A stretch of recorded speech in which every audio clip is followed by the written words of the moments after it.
This talk has three aims. Remove misconception about the region.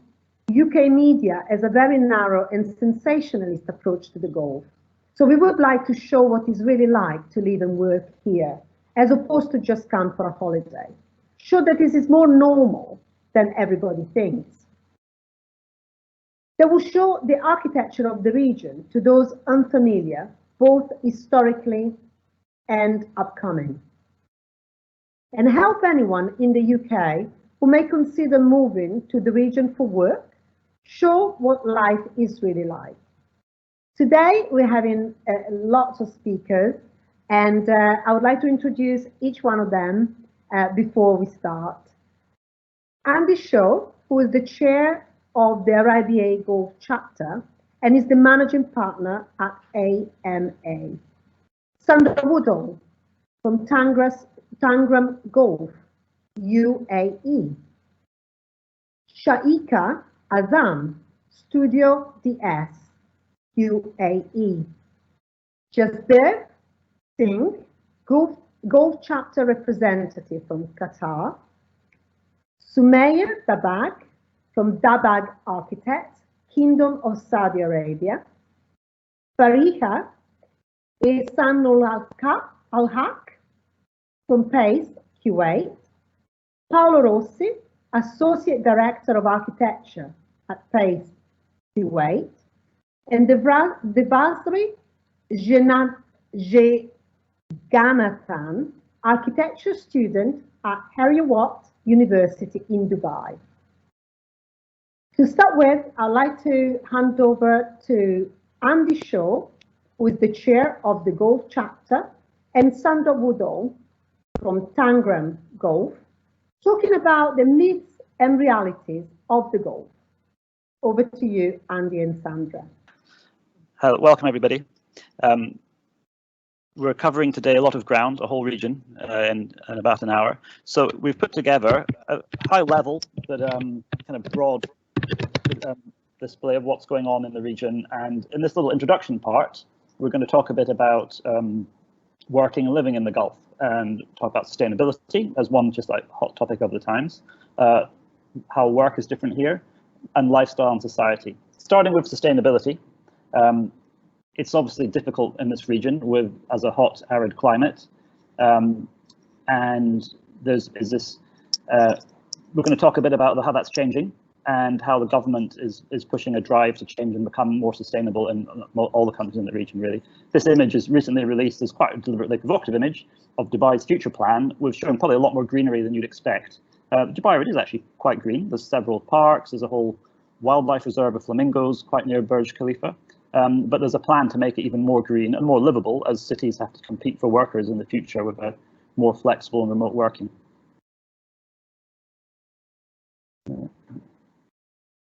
So yeah, the difficulties, challenges with sustainability and net zero here.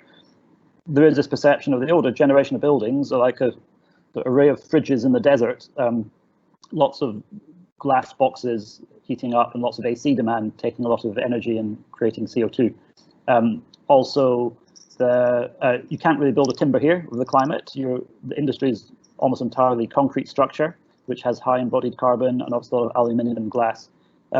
Although when you say glass here, and I know in other countries, glass is seen as a kind of light material, transparent material as a designer. Here, glass is actually more a solid material, in that it's you have to have very high reflectivity and low transparency, over 50%, to be compliant with local codes. And it's really more like sunglasses keeping the sun out. But there's still the older generation of buildings are heavily glass-based with quite high energy demand. It was at the time and energy was cheap. But these things are changing. It's also a very car-based city, like sort of modern American cities, spread out, so heavily reliant on the car and the petrol to get around the city. Dubai is arranged along a strip, basically along the coast. So the CO2 footprint per capita currently is actually similar to Canada and Australia, one of the highest ones, although because of its young history, a lot lower than the UK if you include historical CO2 emissions per capita. However, I mean, you may not, that's a bit of the kind of current perception we think of the UAE, but even 5-10 years, things have been changing. This is a project called the Sustainable City, which is built and active in Dubai as a community. Those domes are for growing food, and there's no cars in this area. All electric vehicles, small vehicles to get you around, cycle routes, lots of community features. So this was an earlier generation of a kind of whole city trying to be sustainable. There's also a lot of empty flat land in the country, so you get these kind of blank canvas new developments appearing in 4 or 5 years probably. So here's down eye level. These are these greenhouses for growing food on site. Agri-tech is a big thing here. This is Zaha's BI headquarters, also going to be very sustainable. We did a webinar last week on regional case studies. This was one, and it'll be online soon if you want more information on this. It's nearly complete. Masdar is another one from 5-10 years ago, where the intention was to make a really sustainable city, and they've learned a lot doing it. They've managed to make some net zero villas. They're also in the webinar we had last week, and it's being positive. In the region, there's a huge potential for solar with that amount of sun there is, amount of area, and may well drive the sustainability agenda in the near future. The concrete problem may be removed by 3D printing and heliostats to remove that embodied carbon. And there's also a move to EVs and more sustainable going on. And I think people now are taking passive design and general sustainable design much more seriously than 5-10 years ago. So this is the master plan of Masdar. Again, a very bold statement of creating a whole sustainability whole city from scratch. Norman Foster did the master plan for, and several buildings were built and active. And this is it's driven by the government. And talking to the government, this is the Dubai urban master plan recently announced. Again, it's showing a lot more greenery and trying to make a more livable city. And there's some quite ambitious targets about having more nature reserve, more greenery, and separate to all this is quite ambitious sustainability targets across the country. But this is quite a recent announced plan and images they released. And meanwhile, in Saudi Arabia, also just announced last week, huge changes going on there, and trying really to be leaders in this field and dealing with what's in the region. So they, as you can see here, planning to plant 10 billion trees, half the energy from renewable by the end of the decade. So some very ambitious plans, and there's people like Bureau Happel and Arup work on these projects to try and make them real, make them happen. So there is the challenge of making this region sustainable, but there's a lot of momentum to make it actually happen. Okay, now I'm passing over to Sandra for the next part.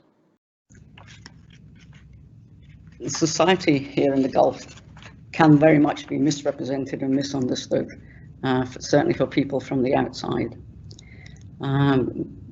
GCC and the UAE certainly is a very diverse and cosmopolitan society.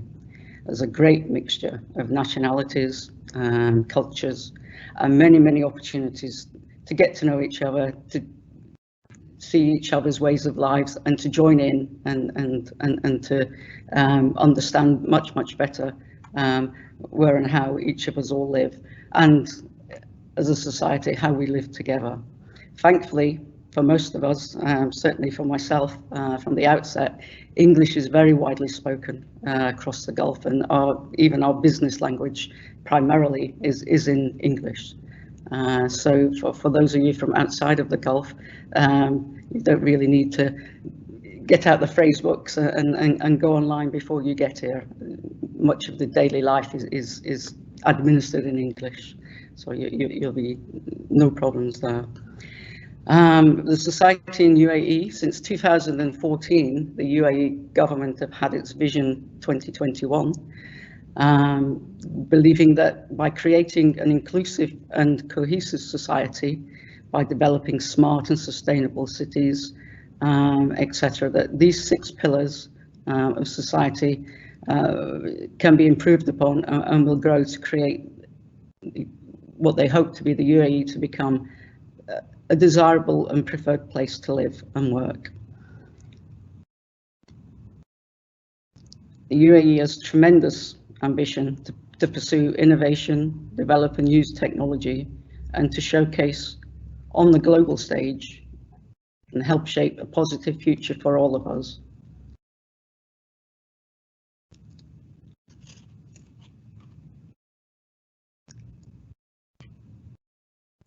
All members of society are addressed, and certainly as to the myth that so many of us question from outside of the region surrounding women and their rights here. We do work, we do drive, we do live here quite happily, if not more. And certainly across the UAE, you see in all walks of life and all levels of society that women really can and do pursue and deliver high level to the most regular levels. They play their parts in society, and indeed, I believe it's 29% of the of cabinet ministers here in the UAE are women. So that's quite an high proportion for any government, any part of the world.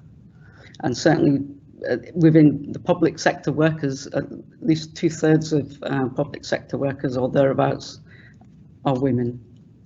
So the perceptions on women in the Gulf is quite different when you get here. The realization is very, very different.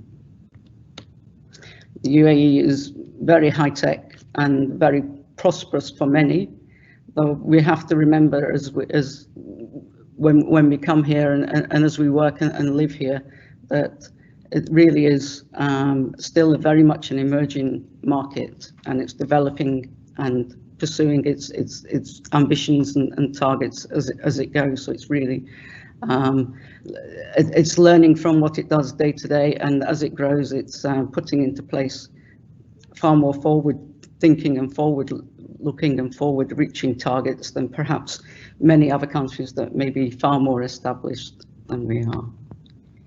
Thank you. And back to Andy.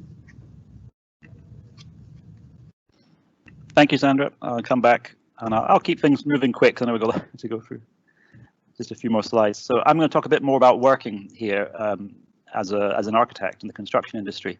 Some like headlines. It's very much driven by the government, not maybe like UK and other European Western countries. The government's more managing the economy. You know, here they really want to drive it. They have a vision and they push things through the arms of government they have. And so the built environment changes very fast. It's also more of a blank canvas to work on in many places. The pace of work is crazy. So, you know, it's expected that anything can be done in 2 weeks, whether it's designing a little city or 10 new islands or something. The quality is improving with each generation, and it's you know, there's not the same quality of workmanship, obviously, as somewhere like Switzerland or UK, but it is getting better each time. There's certain design issues you learn when you work here if you're not used to working here. I mentioned about glass, but privacy is more of a bigger issue in residential design. There's also things like variation in pattern, I think, is more accepted. Again, just part of the visual culture. You get maybe less kind of you know, rationalist modern type building with lots of repetition is a bit rarer now. And I think another big difference is there's a lot more emphasis on narrative and vision, which I wasn't used to seeing when I worked in the UK so much, which is kind of about storytelling and linking to something in the site or the history or culture. So it's something that the clients, the stakeholders like. They like not just all the technical or pragmatic and, you know, things working, or even the sort of visual impression of the building. They like some kind of narrative about to tie the building to a story that kind of makes them feel proud of it and resonate with them. Okay. There's also a bit of a difference in the client structures and hierarchies. So sometimes things can take a bit longer. They're moving quick. A lot of mind changes and things. This picture is just showing the scale of construction. I mean, a lot of the buildings in this picture I think they existed 15, 20 years ago. And I mentioned narrative. This is maybe why some of the buildings, you can kind of tell what inspired them. There are some that are much more literal, but I think the more successful ones are a bit more subtle in their references.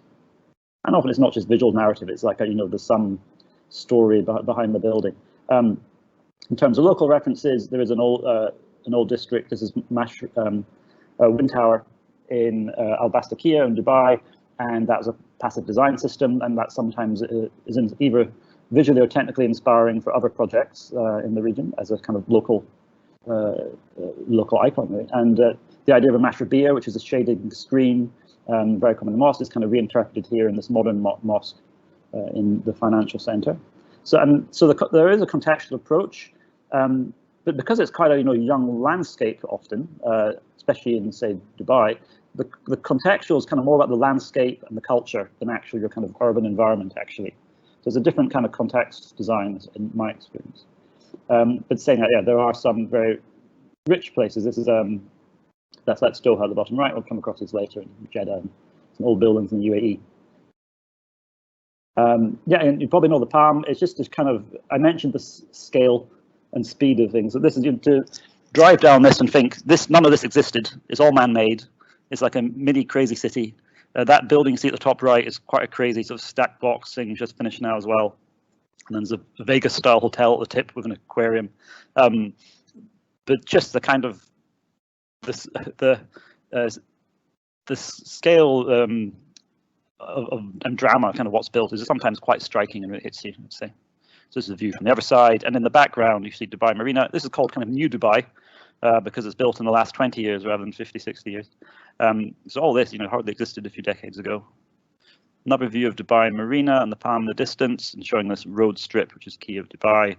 Now, yeah, this is just to show the speed change. That image on the left, I remember myself driving past there 2006. I came here for a work trip in the summer. There were some concrete slabs and cranes, but only really 2 or 3 half-finished buildings up, and it was pretty much like that, an empty bit of land. That was 2005 or 6. Now it's like this image on the right. It's like a mini city, kind of mini Toronto. I think it's 100,000 people living here. And if you know that, I don't know anywhere in UK or Europe kind of building at that scale and speed in terms of creating. A lot of this is resi, it's mixed use, but the majority is resi. So this is the Marina District, and quite popular with UK people when they live here. Actually, some a bit easy, more international and easy to settle into. A lot of hotels here as well for tourists. Yeah, I think. So that's the end of my part with Sandra about introducing the general topic and working and living here. We're going to move now to talk more specifically about the regions and the projects to kind of see what's going, because you probably don't always see these. Okay, thank you. I think we've moved to Shaikha now. Good afternoon, everyone. I'll be talking about the UAE and presenting some of the key projects here in the UAE. As an architect who's based in Dubai, we witnessed a great shift in the quality of projects that are being delivered. There is a great investment in, pushing for the sustainability agenda and investing in in the cultural sector, and moreover the technology. So some of the projects here are going to talk about, or are going to include, some of these aspects. I'll start with the Museum of the Future, which is located in Dubai. It was designed by the architect Sean Kella from Kella Designs. The museum has completed its final construction phase in November of 2020.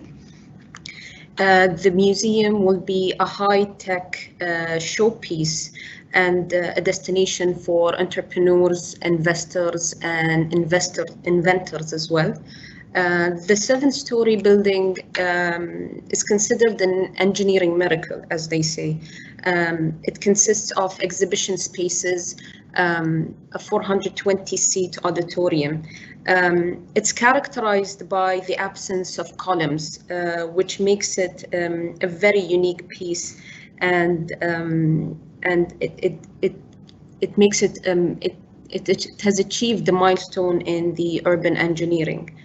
The building clad is very unique and makes it stand out. It's made of 1,024 stainless steel panels with Arabic calligraphy. And of course, this was designed in building information modeling. The artwork is designed by the Emirati artist Matar bin Lahij. Of course, this building has been given LEED Platinum, and it's set to open in mid of 2021. The next project is the Louvre Abu Dhabi, of course, located in Abu Dhabi. It was designed by Atelier Jean Nouvel, completed in 2017. Floor area of 24,000 square meters, height of 36 meters, and the cost is $108 million. The centerpiece is comprised of a huge silvery dome that appears to float above the structures below it. Taking advantage of its location on the Arabian Gulf, The dome weighs around 7,500 tons, which is very close to the Eiffel Tower in Paris. Visitors can access this building from land or sea, and they can basically visit the 55 buildings that are located under the dome, of which 23 are exhibition spaces and galleries. This building has also achieved Silver LEED. It was pretty much inspired by the traditional Emirati architecture or architecture of the region in the GCC. The traditional homes are of low-rise and they're separated by very narrow pathways which allow for airflow and minimum sunlight. The museum creates a comfortable microclimate due to the passive cooling and features such as the floor stone and cladding. The third project is BIA headquarters, which Andy briefly touched upon. BIA is Arabic for environment, and this project is located in Sharjah. BIA headquarters, they're the Middle East leading fully integrated environmental and waste management company, and Zaha Hadid architects were commissioned this project in 2014 after an international competition that was held in 2013. The structure is very unique as it blends with the landscape of the desert. The building consists of two dunes interconnecting and creating the central courtyard, which is 23 meters high. Now the central courtyard allows for passive sunlight and air. This project has also been has won actually the Gulf Sustainability Award and CSR Award in 2018. The final project that I'll be talking about today is quite unique because it's a historical site that was originally built in the 18th century. It's Qasr al-Hirsan, located in Abu Dhabi. It was originally built to protect the only freshwater well in Abu Dhabi, and later it became a royal residence and a government building. Just a few years back in 2017, they've worked on renovating it and creating the master plan. The transformation consisted of 140 square meter cultural park surrounding the buildings, the historical buildings. The master plan, inspired by the soft open desert landscape, has integrated the modern city grid structure within the master plan. An important element of this newly renovated project is the musalla, which is the prayer hall. You can see that incorporated elements from the desert, and the design is very unique because it consists of series of blocks coming together into the water, like a cave shape. Of course, the prayer hall is located on water. The water resembles purity, but it also serves as a function to separate different sections of the prayer hall. This project, or the site, has won the first prize in the completed building religion category in the World Architecture Festival in 2019, which was held in the Netherlands. I believe this was my final slide. And moving on to, thank you very much, and I'll mute myself to allow the next presenter. Thank you, Shaikha. That was really interesting. I love this regional achievements, and I really look forward to all our speakers' presentation. I wanted to remind everybody to submit their question and comments using the question and answer function. Make sure you include your name and where you're from, because it's very important to see how the question develops. I also want to remind you they can switch on this live subtitles in various languages. by selecting the CC button at the bottom of your screen. So I'm going to hand it over to Jasbir from Qatar. Jasbir Singh. I'm presenting here just an overview of Qatar. It's a small peninsula nation in the Gulf with a population of the location of the country within the Gulf region is right there. It has a population of 2.6 million with 15% nationals and 85% expatriates that serve the country. Primarily dry, arid desert land. Most of the population resides in Doha, which is on the east side of the country. You can see the skyline in the image here. The population of Doha is 2.3 million, so you can estimate the density, how it is distributed in the country. In terms of the culture, there's a blend of traditions, strong family values, and inclusiveness and multiculturalism that is present in Qatar. Having aspirations for technology for future, and even currently, most of the projects or most of the businesses that are coming along, they are driven towards growth of Qatar as a carbon-free economy towards more technology-driven and self-dependent economy in the future. In a whole, Qatar itself presents as a very vibrant, evolving, innovative, and exciting nation where there are a lot of opportunities that are building up, even with the current scenario where we have the FIFA World Cup coming up in 2022. One of the images on this slide on the right side, that is one of the stadiums that's coming up here, which is made of shipping containers. I'll elaborate on it later.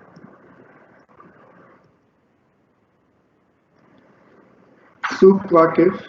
I'm just going through some of the landmarks here in Qatar on very high level. Just want to give an overview of what the architecture is like here in Qatar. So Souk Waqif, this is a marketplace, an open-air marketplace, which dates back to around almost 100 years back. And recently it was renovated back in 2006.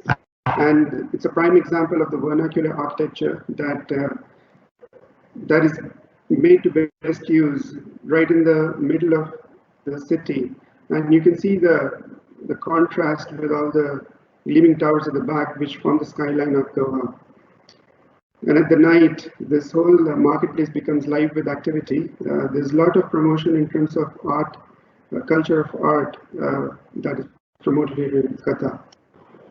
Mashraib downtown, this is a prime example of sustainability in the region and globally, where all the buildings here are supposed to have a LEED Gold rating for development, and some of them have achieved LEED Platinum rating.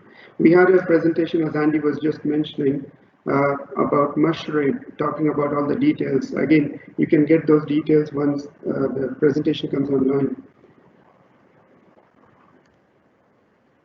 Well, Qatar, this is again similar to what we discussed in Dubai.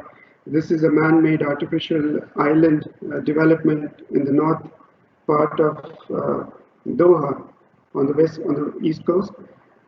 So this is again, it's a mixed-use development with a lot of residential and other uses that are focused in this area. There's about 35,000 people living here in this region. This is a prime address in Dabbagh. The Museum of Islamic Art. This is a masterpiece by architect I.M. Pai. He came out of his retirement to actually design this building for Qatar. And there's a lot of influence of Islamic patterns and Islamic geometry in the design of this particular building.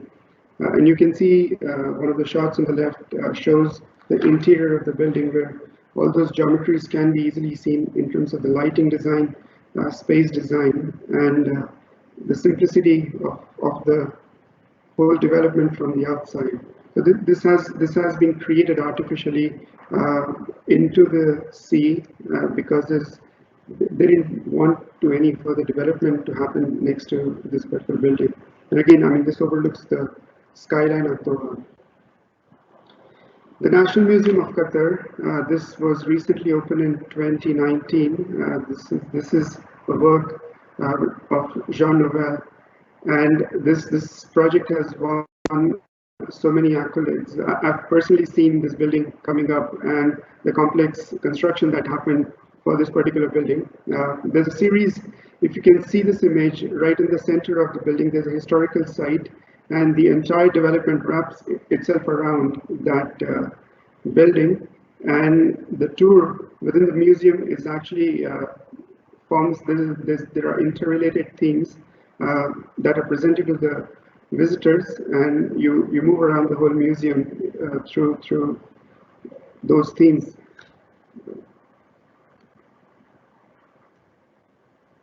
Qatar Foundation. This is Qatar Foundation actually endeavors to put science, technology, education, research in Qatar. Again, it's an aim to drive away from a carbon economy towards a more focused economy, which is knowledge economy, and all about unlocking human potential and the thought process. So this campus of Qatar Foundation is a prime example of works by prime architects, including works by Rem Koolhaas. The headquarters on the left side, the two boxes that you see in white and dots, that's the headquarters of Qatar Foundation. That's designed by Rem Koolhaas. The image on the left side, that's Convention Center, which is Rata Isazaki's work. And the one in the center, Rem Koolhaas Library. RIBA organized a tour of the library as well some time back. And there are works by other architects like the MYAA, Faculty of Islamic Studies, Legareta from Mexico, and Anton Predock as well. So, and at the same time, Qatar Foundation is going forward with a lot of ambitious goals in the future. So there's lots happening with Qatar Foundation. Doha Metro, this is one of the projects which was spearheaded and to facilitate once FIFA got awarded to Doha. So FIFA coming up in 2022, and the metro, which is about 76 kilometers of rail network that connects Doha to other suburban areas as well. The entire project from design until finalization was complete in about a record 8 years. UN Studio had been involved in the design of its stations, facilities, and other infrastructure as well. So this is ready, and it's operational, and it's being tested by the people here. Definitely, FIFA, when it comes, it will be a major help for transportation. In terms of the FIFA 2022, there are 8 stadiums that will be hosting the FIFA World Cup, and I've just shown the capacity of each of those stadiums. The 8th one is in the next slide, but the capacity here shows the strength that each of these stadiums will host, and some of these stadiums are actually the one on the right, which was shown in the first slide as well, the Ras Abu Abud Stadium. This is completely made of shipping containers and will be completely dismantled after the World Cup is done. And even for some of the other stadiums, there's a top and bottom tier of seats.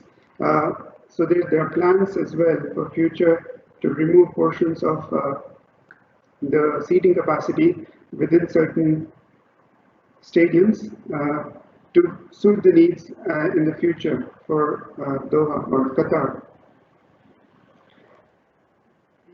These are the other stadiums, as I was mentioning, all the 7. This is the final stadium. This has been designed by Foster & Partners. It's coming to a completion very soon. It has a capacity of 80,000 square feet. This is just giving you an overview of what Qatar and Doha is and what's in plan. So there's lots going on. There's a lot of ambitious projects that are being undertaken, and there's a lot of diversity and inclusiveness here in the country. Before I go, I just wanted to actually run this video. This has been prepared by the Supreme Committee for Legacy and Delivery, which is heading the whole FIFA 2022 delivery. And so this was prepared about 2 years ago. So this is just it's a very high-level showcase.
That's all, I think. Thank you.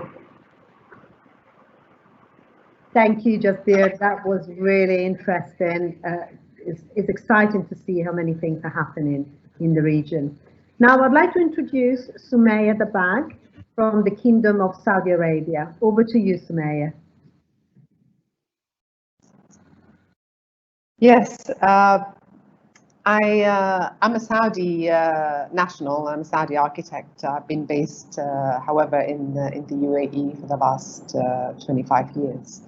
I am currently working in Saudi Arabia, so I would like to give you just a little bit of a insight. Really, I feel that Saudi Arabia is probably less known than Dubai or Qatar. UAE has been really promoting itself very heavily as a tourist destination, so there's been many visitors, and similarly Qatar to a certain extent. But Saudi Arabia is had a bit more been less accessible and therefore a bit mysterious, and this is probably why there's a lot more misconceptions about the country. What I just really wanted to give an overview really of the development of architecture really over the last 100 years or so.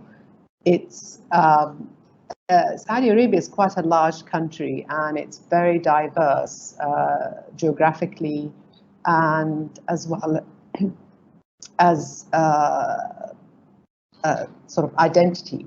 It's really made up of a number of tribes, and each has its own region. So Najd, which is the capital where Riyadh is, for instance, a hot, dry climate, and the vernacular architecture there is made up of earthen architecture. It's mud with wood, and it's again the vernacular really built to suit that particular climate. In Hijaz, which is the western region, it's quite different. It's along the Red Sea coast, so it's coastal, it's humid, it's hot, but it's not as the temperature difference is not from day to night is not as much as in the center of the country. Here the construction is quite different. You have local cornerstone, you have a lot of exotic wood, and porous facades to get ventilation. In the Arabian Gulf, which is in the eastern region, here in blue, it's very similar to the Gulf. It's on the Arabian Gulf, so it's again humid and hot. Mud is used as a building material here, and a lot of solid walls with natural ventilation. If you go to the southern regions, they're mountainous, they're quite unique as well, the architecture there, the vernacular architecture there. It gets a lot of rain, and it's predominantly stone construction with some mud, and it's close to the Yemeni border, so you had these kind of more vertical structures, like towers that are there. And really post the oil boom, modern architecture started in earnest, and what is really interesting, that era, 70s and 80s, a lot of very well-known buildings there that have also, some have won, quite a number of buildings won Aga Khan awards. They've really been a kind of a modern interpretation of these of the local heritage. Here, for instance, is SOM buildings from the 70s. You have this Tuareg Palace, which was a collaboration between a local company, Omraniya, with Bura Happold and Fryotta, and this was really, innovative use of tensile structures at the time. You have in Riyadh, Kenzo Tangi also built this complex. The airport in Riyadh, as well as kind of looking at the tents and the tensile formations. The Henning Larsen Ministry of Foreign Affairs in the 84 also won an Aga Khan award. It tried to depict some of the Najdi influence in the massing of that, as well as this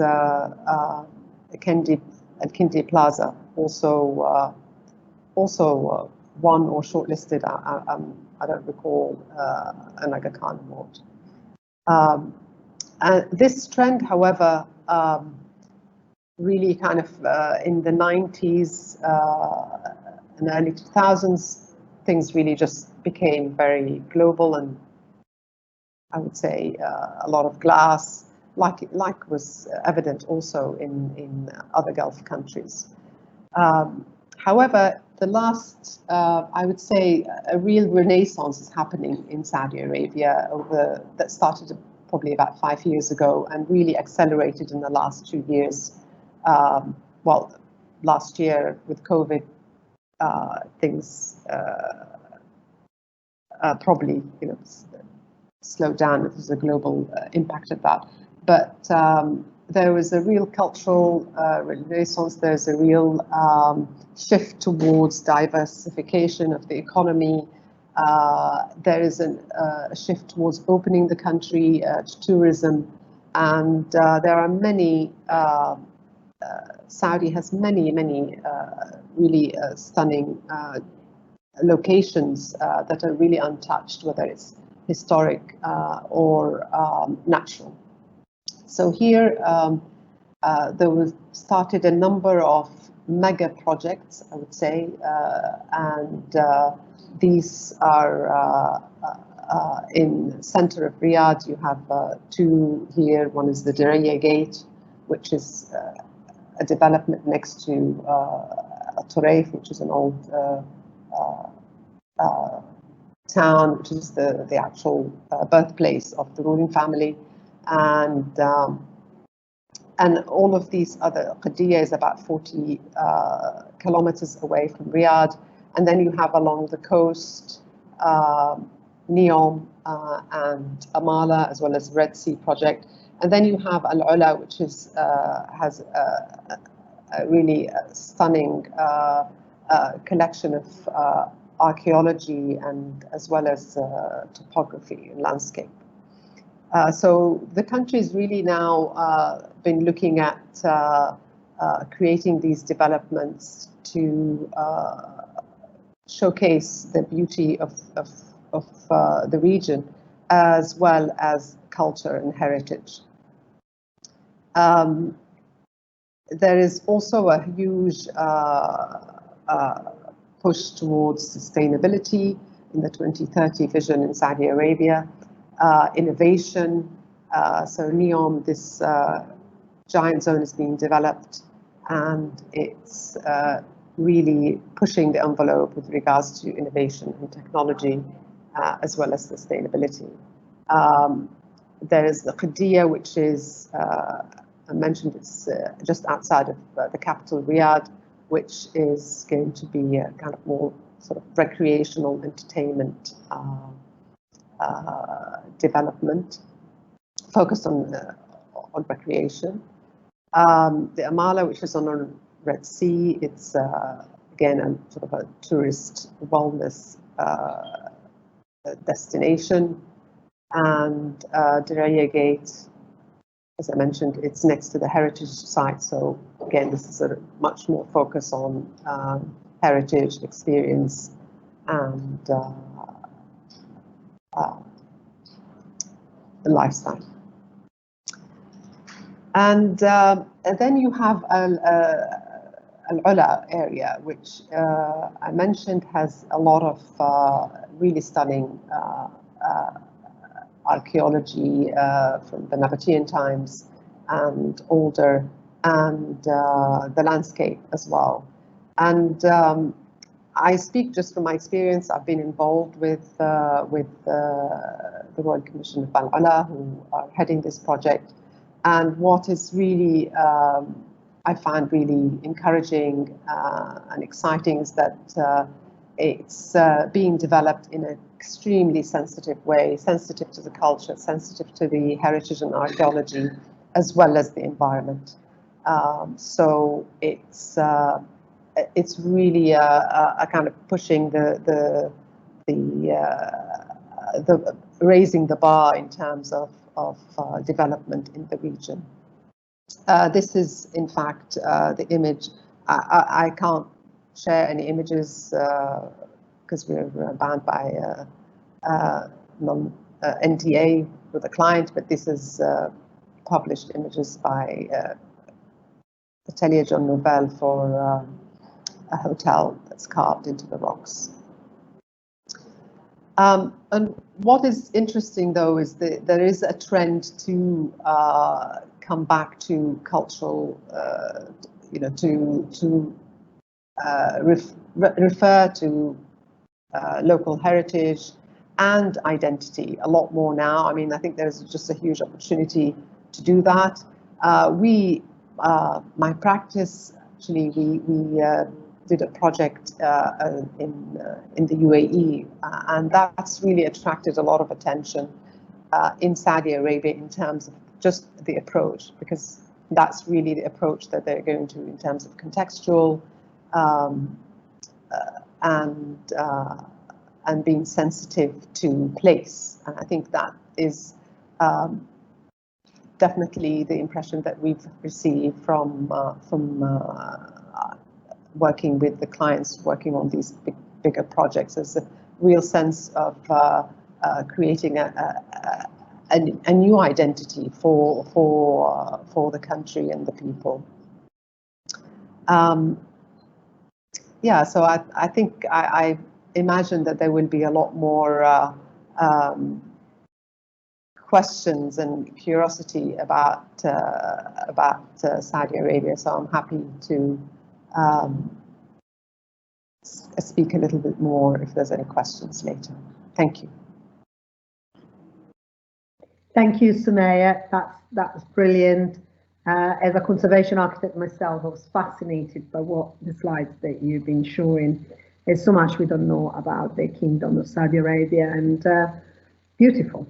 So I'd like to hand over to Fariha, Ehsanulhaq, and Paolo Rossi from Kuwait to show what's happening in their region. Okay, so hi. So another country that we are going to be talking about today is Kuwait. So Kuwait is slightly larger than Qatar and Bahrain. It has a population of around 4.2 million. It has borders with Iraq and Saudi Arabia, and Kuwait also has an hot and arid climate, and it also has dust storms. We had the dust storm last week as well. So now we have blue skies. So it's good. So the image that you see now on my screen is the Kuwait metropolis. So it has some amazing skyscrapers and some amazing development. So originally, Kuwait had a very small cultural hub, and that was the Kuwait city. And it started in the 1800s as a cultural hub for the trade of sea and marina. So these were the buildings that are still preserved till now. This is Souk Mubarakia, which is in the heart of Kuwait city, and it still has its original open markets, the bazaar, all the authenticity of Kuwait. Then we also have water towers in Kuwait. So as it's a desert, so this is something that comes from older generations as well. So these are the water towers. The image below is the Kuwait Towers, which is the iconic symbol of Kuwait that is used all over. Then next, we also have the marina. On the left, you can see Souk Shark. So the architecture still depicts the original heritage architecture of Kuwait, which has the wind towers, and yeah, that's about it. So it has a lot of commercial spaces. We also have it's a multicultural city, so we have all the cuisines as well, all the big food houses here. So it's pretty good around weekends. And the future prospect of Kuwait is it's developing its built environment to be one of the leading countries. We have amazing malls. We also have cultural centers. So the image you see below is the Sheikh Jabril Cultural Center. This was designed by SSH, a design firm in Kuwait, and this has the Mashrabiya pattern, which has the geometric Islamic pattern around its facade, and it's pure titanium. So this is one of the amazing architecture pieces in Kuwait. Then next is the upcoming project, which is the Kuwait International Airport. This is by Foster and Partners. The roof of the airport is scaled with solar panels. There are around 66,000 solar panels, and they create around 12 megawatt, 12 megawatt energy, so power by itself. So it's going to open hopefully next year. And yeah, it's an amazing project by Foster and Partners. And this is the Kuwait skyline that you see in front of you. We have amazing buildings here. We have Al Hamra Tower, which you can see in the left corner. It was designed by SOM, and it was designed by SOM. It's a sculptured concrete building. The second building that you see is NPK headquarters. This was designed by Foster and Partners, and this is a unique building as well because it does not have a roof. So the PMU system is very unique. It's based on different levels, and it goes through the fence. Then the other building that you see is Skipco Tower. It was designed by Cohen Peterson and KO, another Kuwait design consultant firm. So yeah, that's about it, about a little bit about Kuwait. Now Paolo Rossi, my associate director, will talk about a little bit about the legacy of Kuwait. Okay, hello everybody. Thank you for this beautiful opportunity. Thank you, Fariha, who just added that. So what I want to talk about, I think it's similar in some fashion what Sumaya was, architecture in Kuwait has more or less the same journey. And I want to give you 5 minutes to be focused on these 6 buildings, 5 buildings. And Kuwait between the 40s and the 80s has, I think, a beautiful, let's say, modernism experience. As you can see here from the left side, we have buildings designed by SOM, the three banks, the Kuwait Fund. On the right side, the beautiful souks, and the KFAS building with one of the largest pendulum in the world. As you can see here, all of them, they have in common one thing. They are done in precast concrete they are quite, let's say, in some fashion protected, and they are not completely glass buildings as we have been seeing the last 25 years, something like that.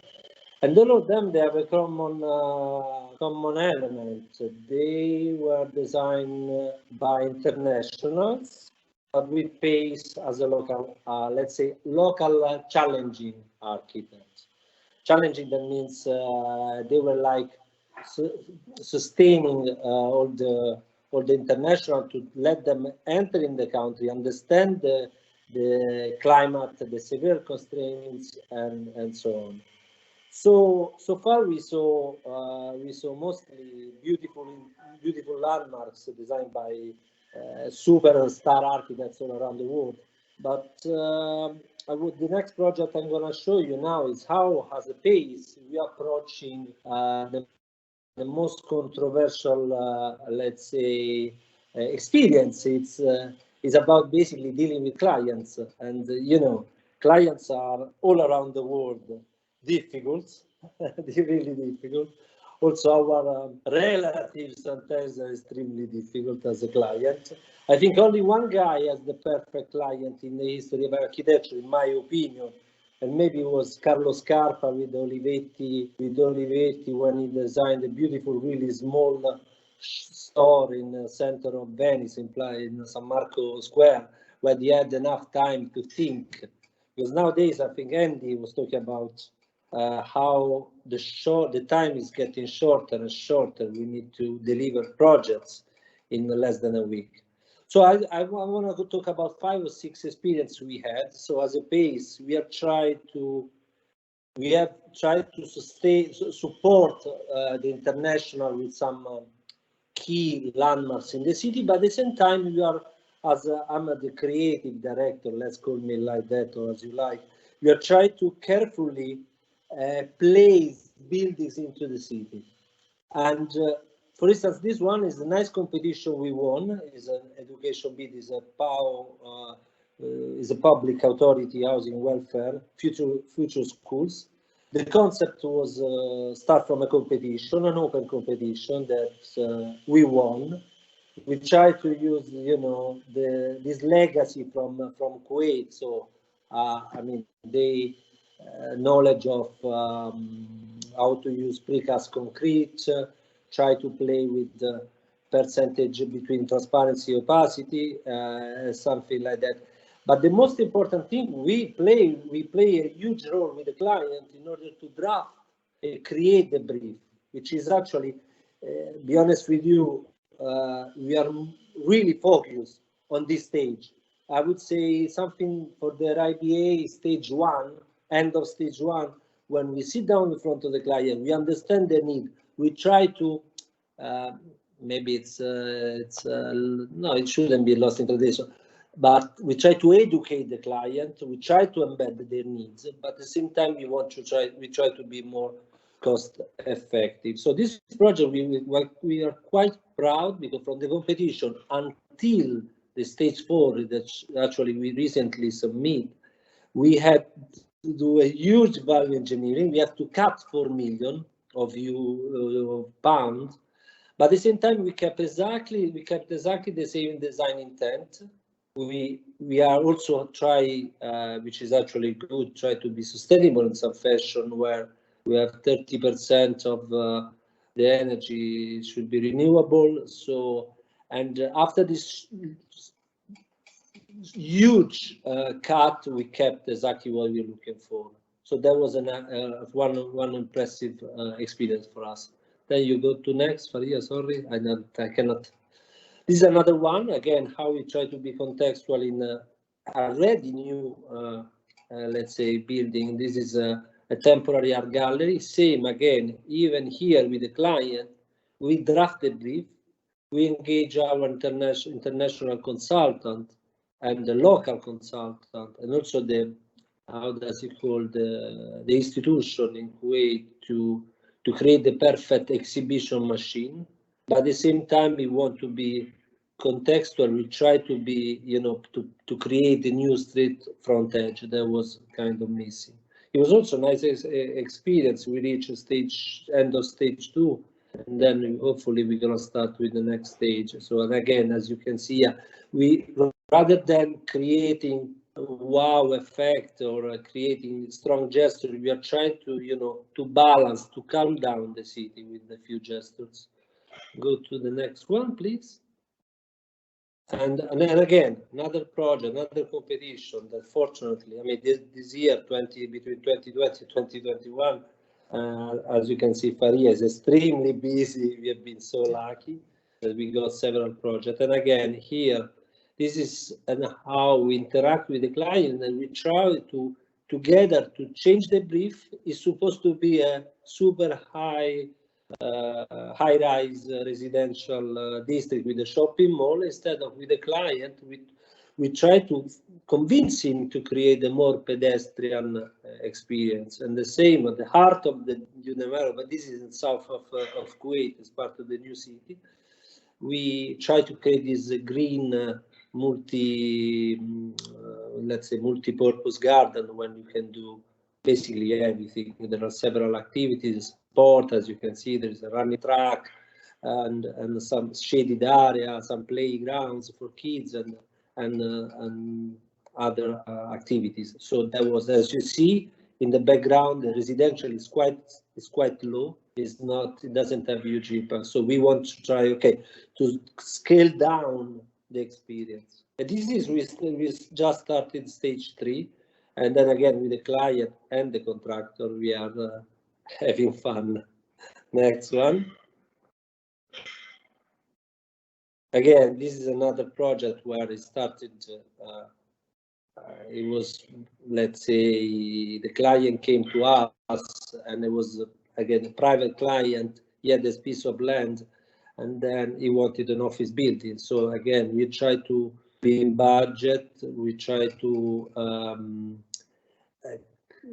support him to create less, really, let's say, proportion building that, for instance, in this case, I think it's quite balanced. We didn't want to create exactly crazy gesture. I mean, the facade, to be honest with you, we had to change it. We tried to create by creating some shading system, but the beginning was more complex. It was made by double curve surface that he was playing as a shutter.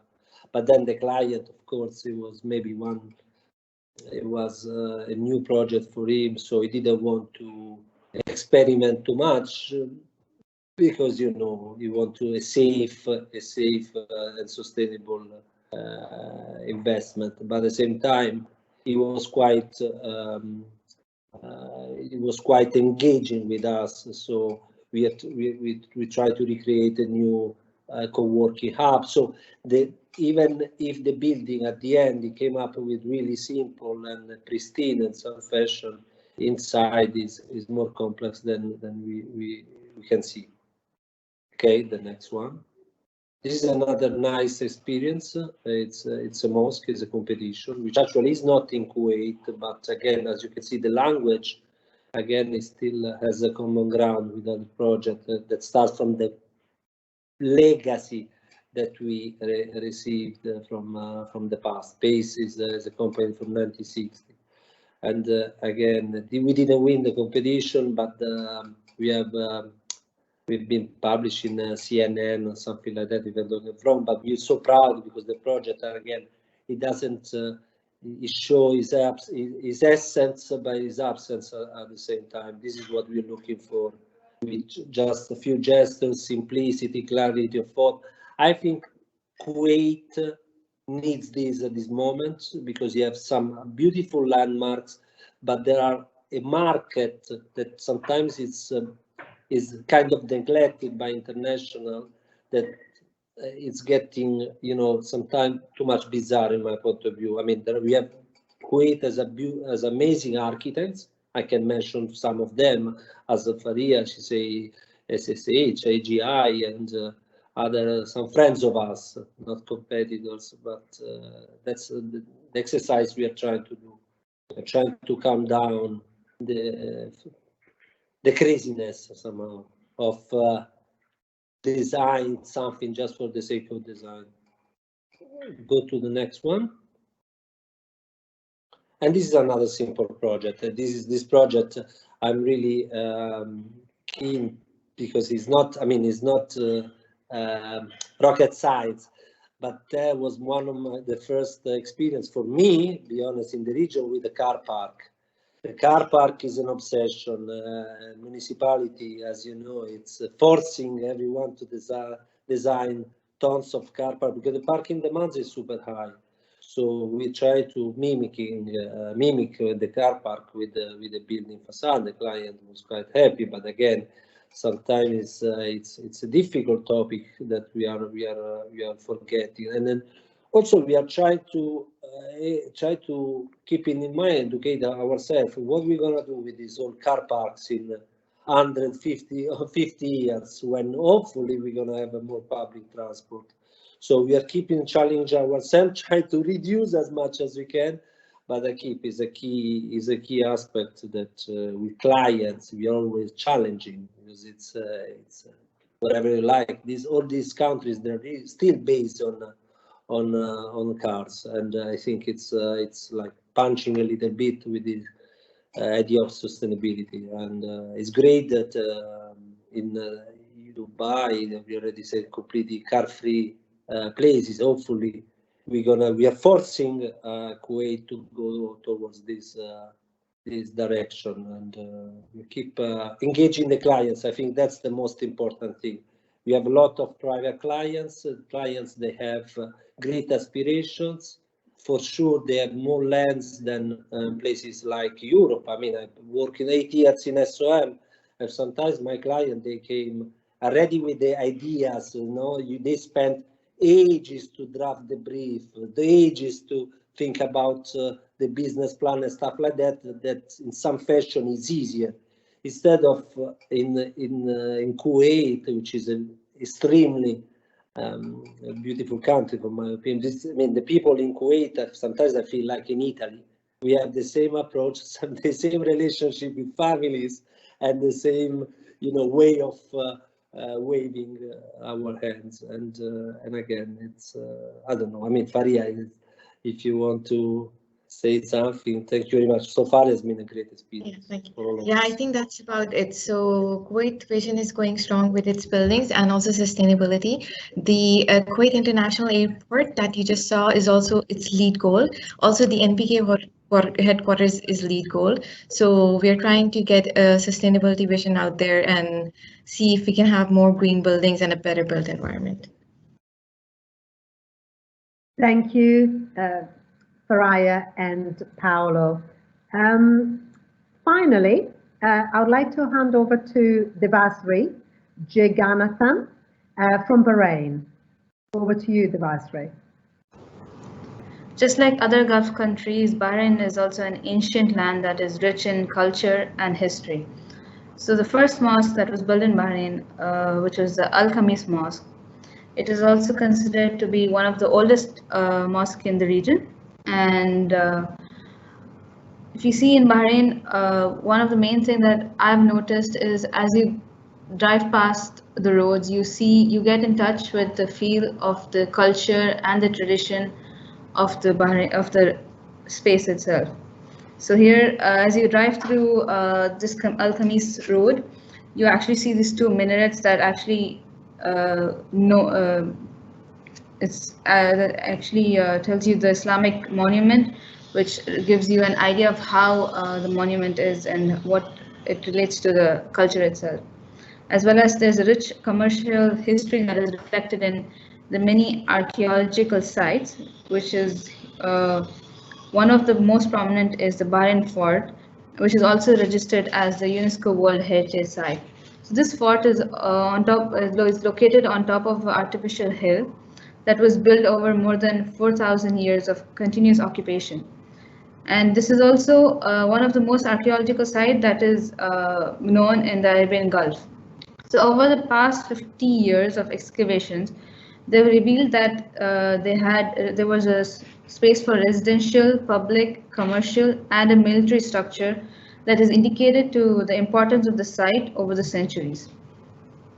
Moreover, Bahrain is also widely known as the Island of Pearls. It has a rich pearl diving history. To highlight the island's pre-oil wealth and the pearl history, as well as to keep in touch with the cultural heritage while allowing the residents to reconnect with their past, the Pearling Path project emerged. So it's a part of the Bahrain Authority for Culture and Antiquities, an effort to preserve the history of Bahrain. So this project, as you can see here, is a single concrete slab that is raised above a roof of certain columns, which is placed over the ruins of historic structures, which are called as Amra. So Amra is actually a combination of warehouses, factories, and markets.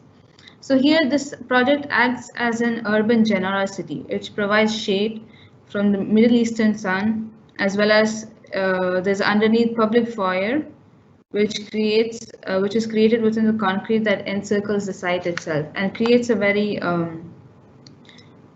that reveals the past to the visitors here. So just like the other Gulf countries, it's also home to many man-made islands. So these islands are home to many restaurants, offices, as well as many activities that happen in Bahrain.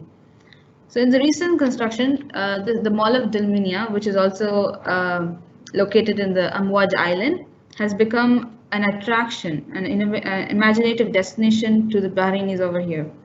It is a unique hub of retail, contemporary dining, and living entertainment, as well as an adventurous place. So this form embraces both the form and function that improves the traditional retail experience.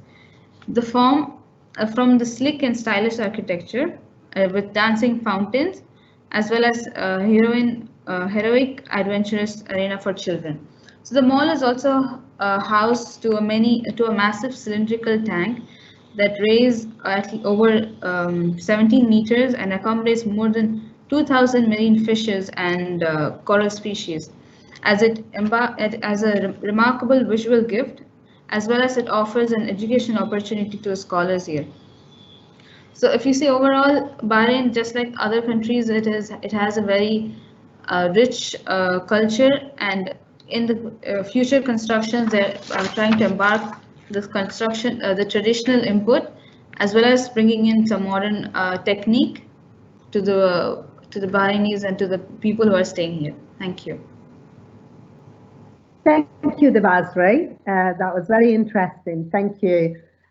We've come to the end of our presentation, so I would like to ask our guest speakers some of the questions that we have received. Thank you very much. We've got lots and lots of questions, and we don't have a lot of time, so I am going to take a couple of questions, and also because I'm seeing the moderators have already answered some of them as we were going through the presentation. So the first question I'd like to ask is, unfortunately, we don't have the names of those asking questions because it's all anonymous.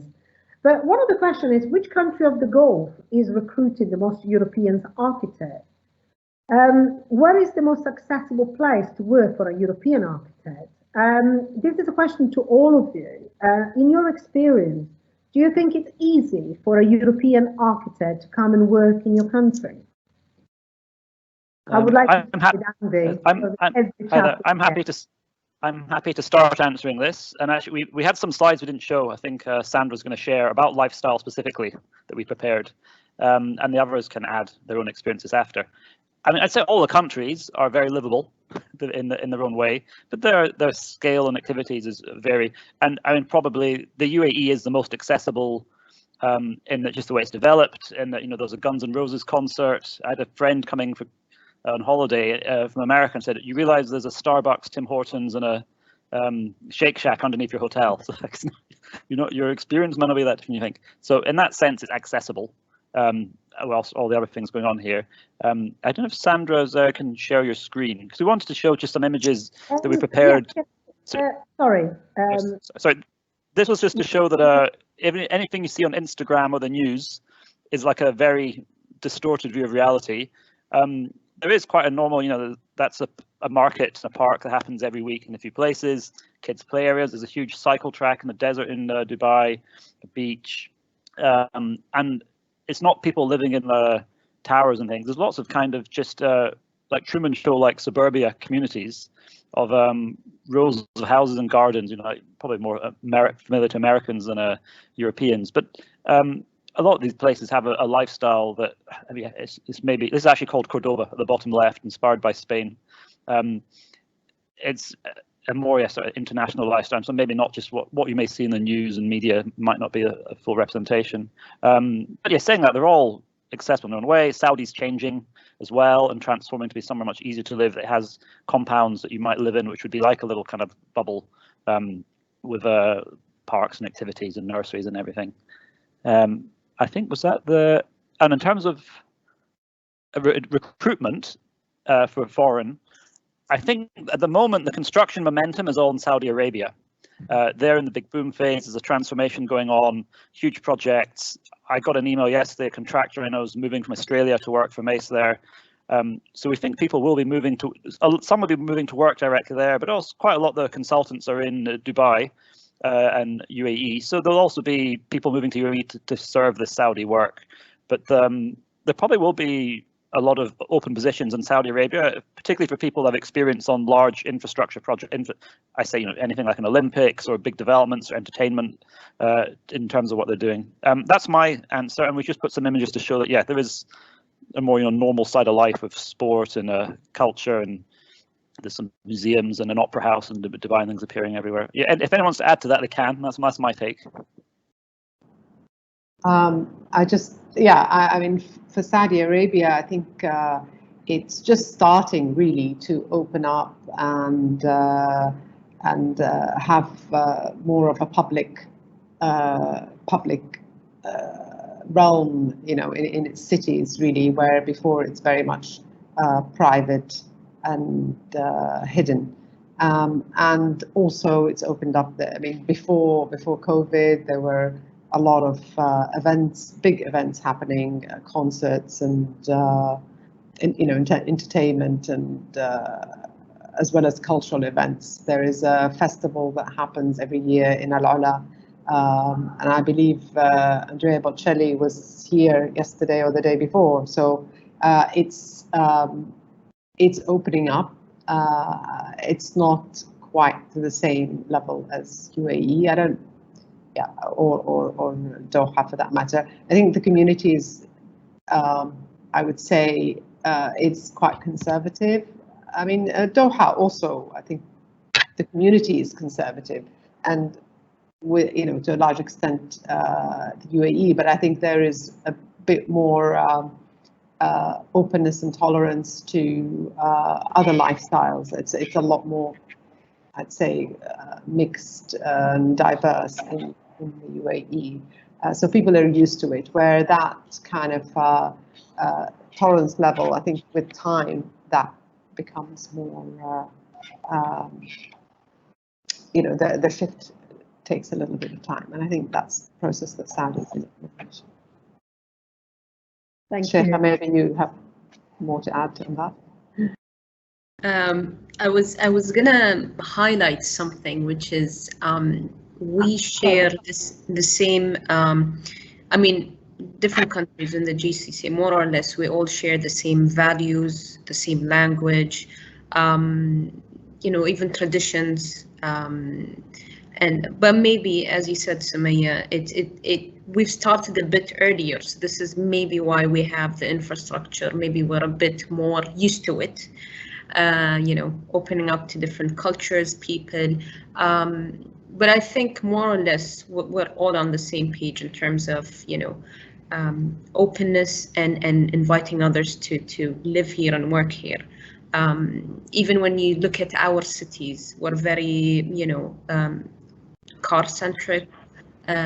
It's very similar, I would say. It's very similar, yeah. Thank you, everybody. This has been incredibly interesting. And thank you, Andy, for answering the second question I was going to ask you about lifestyle and the perception that people have of life in the Gulf. So thank you so much. This is all we've got time for today, I'm afraid. We have reached 1:30 British time. So This is the end of our chapter chat. I want to thank all of our speakers and the show, Sandra Woodall, Shaikha Azzam, Jasbir Singh, Sumaya Dabbagh, Fariha Ehsanulhaq, Paolo Rossi, Devasri Jeganathan. Thank you so much for opening up a whole new world for us, and for helping changing the complete misconception that people have of living in the Gulf. Thank you so much, everybody, and thank you for all our attendees. I hope you enjoyed. Thank you. Bye-bye.